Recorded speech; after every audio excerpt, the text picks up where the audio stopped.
My name is Hoshina Seki, and I'm the president of the American Buddhist Study Center, as well as a longtime member of the New York Buddhist Church, which my father founded in 1938, Reverend Hosen Seki.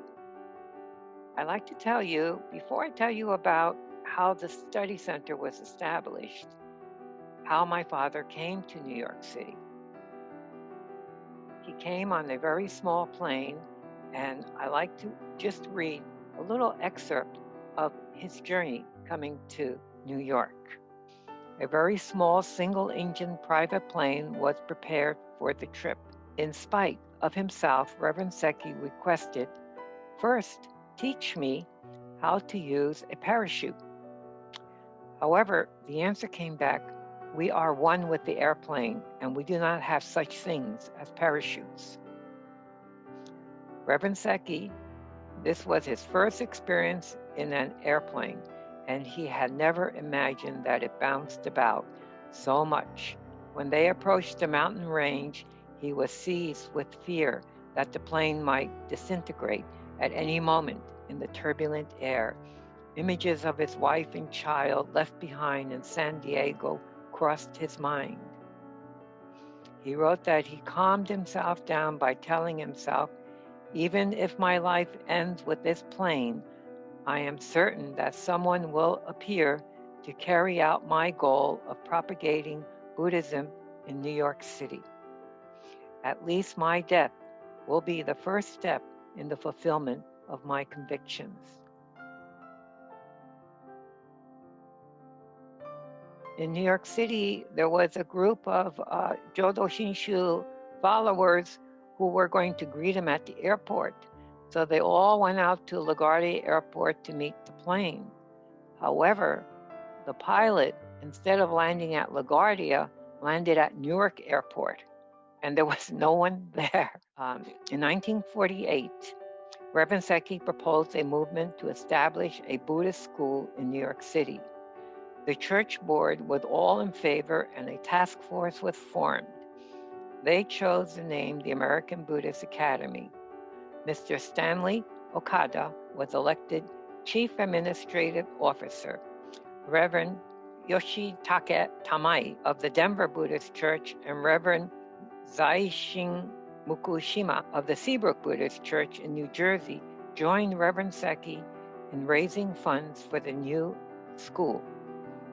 Reverend Agen Yoshikami and Mrs. Yoshikami, who came from Hawaii in 1947 to complete a fellowship at Columbia University, both participated in establishing the academy.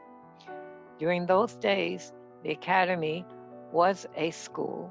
They had classes and programs, and they had around 6 students who was training under my father to learn Buddhism, as well as become an assistant minister to help out the church when they needed help. In 1982, when my father retired, Academy was dormant for a number of years, and my older brother took over the Academy, and there was just basically an establishment that was there, but there were no programs or anything going on. And my brother was in the midst of thinking what he wanted to do with the academy, and he was thinking about making it like not a learning center, but a research center for people who want to learn about Buddhism. Because when my father established the American Buddhist Academy, I went to Japan and collected a lot of Buddhist books and literature on Buddhism and brought them all here to the building, which is still at 331 Riverside Drive. My brother thought this was a good place for people to learn about Buddhism. But then, since he lived in Chicago, it was a little too far away for him to go back and forth and to try to set the thing up. So he asked me to take over, which I did. And the first thing I did is we had to change the name from American Buddhist Academy to the American Buddhist Study Center, because something about, since it was dormant that long, the Academy Corporation ran out. So when we started the American Buddhist Study Center, we started it as a research center, a place where people can learn about Buddhism. And we expanded upon that. And now we started publishing books on Buddhism. And we had the former Gomonchu have his books translated into English, which we published. We had Dr. Alfred Bloom, which was a very noted scholar on Shin Buddhism, as well as a minister, as well as one of IBS's former presidents. We published one of his books as well. And we published altogether maybe around 15 books to date. The other things that the study center is doing is trying to carry on some of the traditions that my father had established of providing Japanese cultural learning as well.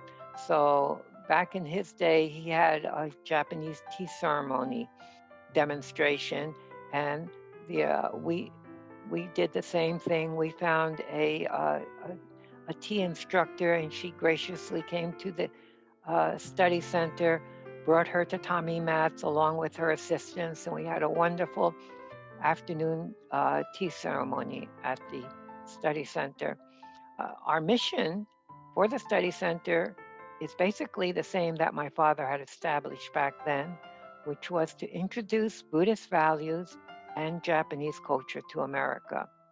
And with the Buddhist values, we focus on Jodo Shinshu, or Shin Buddhism, but we also have programs on learning other forms of Buddhism as well.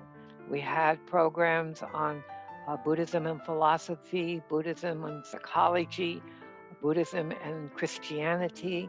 So these are just some of the programs we had.